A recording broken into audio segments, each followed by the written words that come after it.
Fala galerinha, tudo bem com vocês? Pessoal, vou mostrar aqui como que a gente faz para transformar um número complexo que está na sua forma algébrica para sua forma trigonométrica. Então acompanha comigo aí, tá? Então olha só, a gente tem aqui um plano, né, nos números complexos que a gente chama de plano de Argand-Gauss. Esse eixo y, ele vai ser então o eixo imaginário e o eixo x é o eixo da parte real, parte imaginária, parte real. Então, um número complexo, ele pode ser dado da forma genérica x mais yi. I é a unidade imaginária, y é a parte imaginária e x a parte real do número. E eu posso representar esse número aqui como um par ordenado no plano de Argand-Gauss. Então, como x, y, certo? Então, está aqui esse ponto aqui a gente chama, ele recebe o nome, ele é chamado de afixo do número complexo.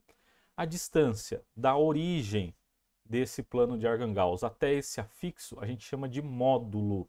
Então eu posso representar dessa forma aqui, essas duas barras e o z, ou por essa letra. Essa letra a gente chama de ρ. Ρ. Certo? Um dos dois, então, significa módulo, tá bom? Eu vou usar mais esse cara aqui, o ρ, tá bom? Mas é a mesma coisa. Então, olha só. Esse ângulo agora que a gente tem aqui entre a origem e esse afixo, esse ângulo formado, a gente vai chamar de argumento. Então, esse θ é chamado argumento. Então, perceba que aqui a gente pode construir um triângulo retângulo, certo? Note que esse tamanho aqui é x e isso aqui está associado ao y. Beleza? Tá, a gente já vai voltar para cá. Por quê? Quando eu falo, então, em transformar um número na forma algébrica, que é esse número aqui, para a forma trigonométrica, a gente tem que obedecer essa relação aqui. Z igual a ρ cosseno θ mais I seno θ. Então, para eu transformar um número da forma algébrica para a forma trigonométrica, eu necessito de duas coisas. Primeiro, eu necessito conhecer o ρ e preciso saber quem é o argumento, quem é o θ. Eu respondendo essas duas perguntas, eu posso voltar aqui e substituir ρ e θ e eu tenho o número na forma trigonométrica. Beleza? Então, bora lá. Vamos ver como que a gente faz para determinar o ρ. Então, o ρ, se a gente voltar para o nosso desenho aqui, a gente tem aqui um triângulo retângulo. Então, nesse triângulo retângulo, eu vou aplicar Pitágoras. Então, vai ficar ρ ao quadrado, que é igual a x quadrado mais y quadrado. Então, o ρ nada mais é do que a raiz quadrada da soma de x quadrado mais y quadrado. Beleza? Maravilha? Tá. E aí, quem é o θ? Então vamos lá, o θ está aqui, triângulo, retângulo, posso usar uma das razões trigonométricas, seno, cosseno ou tangente. Então, deixa eu separar aqui. Vamos pegar, então, vamos começar pelo cosseno de θ. O que é cosseno de θ? Cosseno é cateto adjacente, então o ângulo está aqui. O ρ é hipotenusa porque está olhando para o 90. Quem olha para o 90 é hipotenusa. Quem está ao lado do θ? Quem está ao lado do θ, uma vez que ρ é hipotenusa, quem está ao lado agora é x.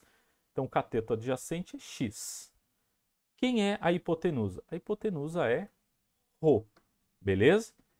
E o seno de θ? Como que eu calculo o seno de θ? O seno é cateto oposto. O oposto agora é y. Y sobre hipotenusa, que é ρ. Beleza? Então vamos lá. Daqui a gente vai responder então, quem é o θ? Tá? Quem é o θ? A partir dessas duas relações a gente descobre quem é o θ. Vamos ver como que isso funciona na prática? Então vamos pegar esse número complexo aqui, ó. Depois a gente vai voltar para esse resumo. Então, olha esse número complexo aqui. Esse cara aqui, ele é a parte real. Então, ele é o nosso x. Então, vamos já definir aqui. X igual a menos 1. Agora, cuidado. eu tenho o i, eu tenho a unidade imaginária. A parte imaginária é esse cara que não está aparecendo aqui, que é o menos 1. Então, o y para nós vai ser menos 1. Beleza? Então, vamos lá. Eu quero, então não posso esquecer, o que que eu quero? Transformar esse número na forma algébrica para a forma trigonométrica. ft. Como que eu faço isso? Rho cosseno θ mais i seno θ. Quem é Rho? Vamos calcular agora. Então, vou mudar aqui. Rho. Então, vai ficar Rho nada mais é do que a raiz quadrada de x quadrado. Quem é x? Menos 1. Então, menos 1 ao quadrado. Quem é y? Menos 1. Então, menos 1 ao quadrado também. Resolvendo isso aqui, a gente conclui que aqui vai dar 1 mais 1. Então, numa base negativa, o expoente par dá positivo. Então, aqui deu raiz de 2. Então, o Rho é raiz de 2. Então, já vamos colocar essa informação aqui. Raiz de 2. Agora, a gente precisa definir quem é o nosso θ. Para isso, a gente vai usar essas duas razões trigonométricas, cosseno e seno. Então, quem é o cosseno do θ? É x sobre Rho. Quem é x? Menos 1. Menos 1 dividido por raiz de 2. Lembra? Raiz no denominador. Tem que racionalizar. Então, repete, repete e multiplica. Então, vai ficar menos raiz de 2. Aqui vai dar raiz de 4. Raiz de 4 é 2. Então, deu menos raiz de 2 sobre 2. Quem é seno de θ? Seno de θ é y sobre Rho. Quem é o y? Menos 1. Então, menos 1 sobre raiz de 2, de novo, racionaliza, vai dar o mesmo resultado. Menos raiz de 2, lembrando que multiplicação é sempre em linha. Então, aqui deu raiz de 4. Raiz de 4 é 2. Está aqui. Seno de θ é menos raiz de 2 sobre 2, aliás, cosseno de θ menos raiz de 2 sobre 2 e seno de θ menos raiz de 2 sobre 2.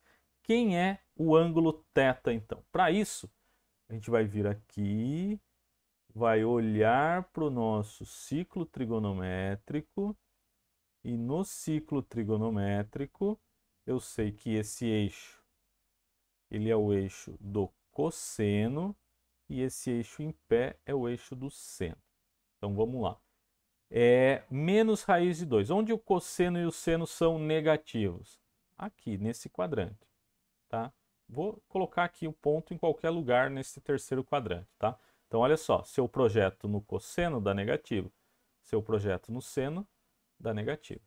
Tá? Agora, vamos saber quem é esse ângulo aqui. Então ele é um ângulo do terceiro quadrante. Então ele é maior que 180 e menor que 270. Lembrando, esses são os pontos notáveis do ciclo, né? 90, 0, 360.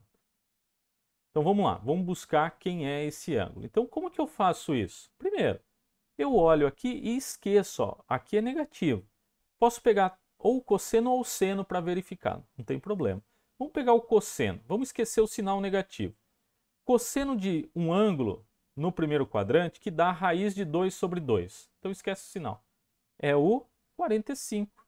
45, o cosseno é raiz de 2 sobre 2. Só que eu não quero 45, né? Eu quero o cara aqui do terceiro quadrante. Então ele é só uma referência para eu poder chegar nesse ângulo. Então o que eu vou fazer aqui? Eu vou somar essa referência que é 45. Por isso aqui eu tenho 225, tá? Só que esse θ a gente vai colocar ele em radiano. 45 graus, a gente sabe que é π sobre 4. 225 é um múltiplo de 45. Quantos 45 tem dentro de 225? Tem 5. Então isso aqui é equivalente a 5π sobre 4. Então esse θ nada mais é do que 5π sobre 4. Lembrando, então, caso eu tenha esquecido, π radiano equivale a 180 graus. X radiano equivale a 225. Faço essa regrinha de 3 e vou chegar A dica, lembra, não vou dividir, eu vou simplificar o máximo possível para não trabalhar com decimal, porque às vezes a gente trabalha com dízimas periódicas e não é interessante, tá bom? Por isso simplifica o máximo, porque é dessa forma que vai aparecer lá nas alternativas, tá bom? Então o θ a gente achou. Vamos voltar aqui, ó. Vamos voltar para a nossa forma trigonométrica. Então vai ficar cosseno de 5π sobre 4 mais i seno de 5π sobre 4. Acabou. Esse é o número, então, na sua forma trigonométrica. Não resolvo mais nada. Paro aqui, porque eu já cheguei na forma trigonométrica. Maravilha? Beleza? Dá uma olhada, então, em cada um desses pontos aqui. Se tiver dúvida, deixa um comentário aí, ou pausa o vídeo, tenta fazer sozinho, vê onde que está enroscando, tá bom? Galera, é isso, beleza? Um abraço, bons estudos aí. Valeu, tchau, tchau.